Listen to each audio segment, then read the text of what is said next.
Hey everyone, this is Kathy, and I just want to talk to you today about emotions, but in particular, when we're talking about emotions, I'm going to talk about stress and how your essential oils work into stress and emotions in our everyday life. So first of all, let's talk about your amazing nose and how this works. When you're using oils for emotional support, the best ways to use them are going to be inhaling them, using them in a diffuser, getting them in through the nasal passages in some way, okay? The other way is using them topically, but think about when you're using your oils topically, you're also using them aromatically because you're smelling those oils in, especially when you're using them on the pulse points, the back of the neck, on your wrists, so that you can, your wrist smeller. That's a really good thing to do when you're using your oils. So your nose works differently than your other senses: sight, touch, hearing, taste. They are all wired through the frontal cortex, but your emotions are wired through your limbic system, and this limbic system is in charge. It's where your molecules of emotions are created. Okay, so these your limbic system, when you breathe something in, it's really close to that olfactory bulb, is really close to the limbic system, so it supports it immediately just when you smell it in. So using essential oils is not just a placebo effect. There really is a lot to do with this because those essential oils break that blood-brain, they don't break it, they can cross the blood-brain barrier because the molecules are so small. So when using your essential oils, we want to know how they affect the brain, not only your emotions, but really your emotions are very, very wired into your brain, and that's where they start with your thoughts. So some essential oils can cross that blood-brain barrier and have that positive, it affect positive blood flow and increase brain health. But they can also influence mood and emotions. They support a healthy brain function. They help to protect your neurons. They penetrate cell membranes, even in the brain, protect against the effects of stress chemicals on the brain, which is what we're going to talk about a lot here. And they're supportive to your neurotransmitter communications, which is super important for concentration and for focus.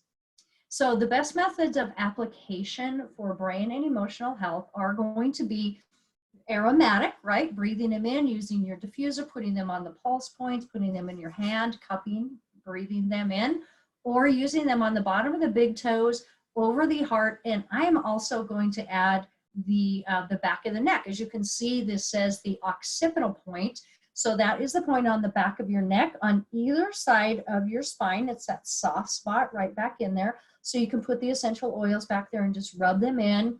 The neck pulse points, olfactory pathways, which is breathing them in, and also over the heart is a great way to use essential oils for emotional health. This is a college course in about the next 2 minutes, okay? So this is the effects of stress and toxic thoughts on your emotions, and what hormone cascade is put into effect when you are under stress or when you're feeling negativity in your life. Okay, so what happens is that stressor comes in, or that negative thought comes in, and it sends it goes to the hypothalamus. Remember that limbic system that we talked about? Your hypothalamus is directly underneath that. And your hypothalamus is the chemistry center in your brain, okay? So what it does is it creates neuropeptides and neurochemicals that flow down to the rest of your body that affect you physically. So CRH, or corticotropin releasing hormone, is secreted from the hypothalamus as a result of negative thoughts and emotions. This is the neuropeptide of negative emotions. It's very real, you guys. When we have negative thoughts and emotions and stress, we create things in our body that negatively affect us. This drips down, the CRH drips down to your pituitary gland, which is also right underneath that hypothalamus in your brain. And your pituitary gland then releases something called ACTH, which is the neuropeptide of fear. Fear is very real. It's not just an emotion. It's a very real physical response in your body. This ACTH then drips down to your adrenal glands, and your adrenal glands are responsible for the release of cortisol and adrenaline in the body, okay? So these are your stress hormones, and these actually are very, very good for the body, especially because when you need to get away from something really quickly, that's what stress was created for, was to keep us safe, okay? So when you're, need to get out of the way of a fast moving car, or you're grabbing a child out of harm's way, or something's hot and we release our hand really quickly, or we blink our eyes in response to something coming at us, these are all those hormones coming into action like a microsecond, right? It takes for those things to be released so that our muscles and our body can react correctly. Okay, so things that happen in your body because of these stress hormones, it responds to insulin. It increases your blood sugar because we need that for our muscles to go into action. It increases our heart rate and our blood pressure because we need the blood to pump more so we can have more oxygen for that. It also increases cholesterol and triglycerides and fat storage in the body because we think that, we are under attack and we need to store those things.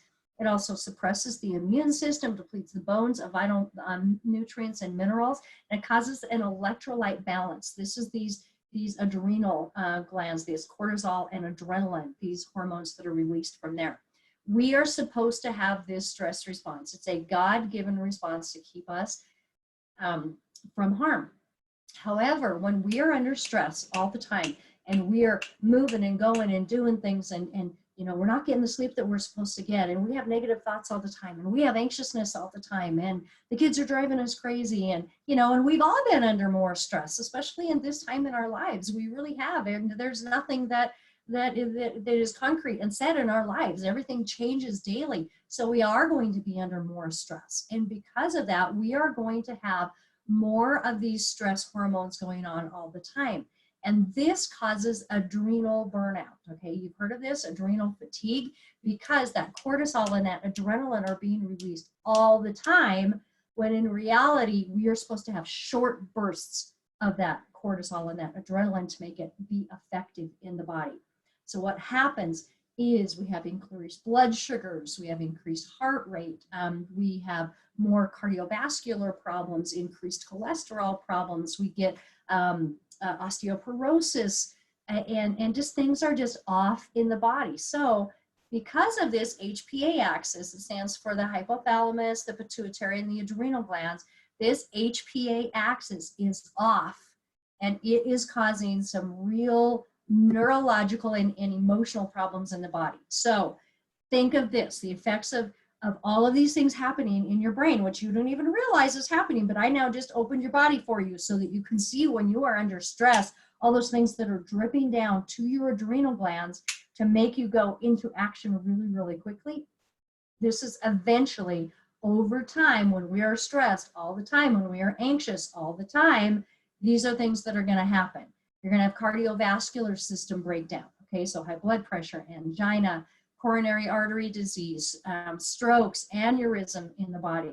We are going to have nervous system problems, so more depression. We're going to be more fearful, have panic attacks, constant fatigue, exhaustion in the body. Just think about it, you guys. When we're stressed and tensed all the time and our muscles are tensed up all the time, when we are anxious and our muscles are tensed up all the time, do you think that we just might have something that's going to fatigue the body, like get a chronic fatigue disorder, or that fibromyalgia, right? Which is a muscle tension all the time and a soreness all the time. Fibromyalgia is way overdiagnosed. About 90% of people who are diagnosed with fibromyalgia do not actually have the condition. It ends up being an easy diagnosis for a doctor to be able to give medications, when in reality, learning to deal with our stress is going to help so much in that area. I'm not saying it's not a real condition. It is for some people, but the vast majority of fibromyalgia is an easy diagnosis so that the doctor can give you medications to help instead of dealing with the stress. Just saying. Also, we've got digestive system disorders, that come in: diarrhea, nausea, vomiting, leaky gut syndrome, irritable bowel syndrome. A lot of these are caused by anxiousness and too much stress in our lives. And then, you guys, the biggest hit is going to be on our immune system. Okay, so when we're talking about a lower immune system, we usually think about, well, I'm going to get sick more than anybody else. Yes, that is true, but also diabetes, cancers, asthma, allergies, skin problems, Crohn's disease, autoimmune disorders, chronic inflammation. There's the fibromyalgia, chronic fatigue syndrome, Hashimoto's, adrenal fatigue. All of these, you guys, are a result of a lowered immune system, because our immune system is supposed to deal with every single one of these, and our endocrine system is supposed to deal with every single one of these conditions. But when we're under stress, our body can't do what it's supposed to do because of those neuropeptides that I just talked about. So here's the deal. You don't want to be this woman, right? So here's what we get to do in our lives. And yes, our essential oils can help us do this, but we also have the ability to have positive thinking over negative thinking. So when you think negative, toxic thoughts, you are going to release those negative chemicals in your body. When you have positive, life-giving thoughts, when you are more proactive than reactive, when you are have good relationships, people who speak life into you, when you have like for me, I mean, God and the power of Jesus Christ in my life, this is where I gain my truth and stand on a firm foundation of who I am, and I don't waver from that. That gives me that positive reality in my life where I don't release as many of these negative toxic chemicals into my body. Do I get away from that? Oh yes, absolutely, just like everybody else. But we need to know that it is up to us to deal with stress in our lives, to use our essential oils appropriately, and to be able to have a new positive mindset, a new way of thinking for us to not be that person, this person, okay, who has all of these things starting to happen to us. Our thoughts literally affect our health. And we have to know this as we go forward in our journey to health and wellness. So you guys, that's just my little piece on stress. I know that some of you have heard this before, but I don't think that we can ever hear it too many times. We need to be able to take control of our thoughts, because our thoughts control literally who we are, because these molecules of emotion are real. What is nothing, this is how nothing in the body becomes something and can make us sick. Don't allow that to happen. Take control of your health and your wellness. I hope this was helpful, you guys. Take care. Bye-bye.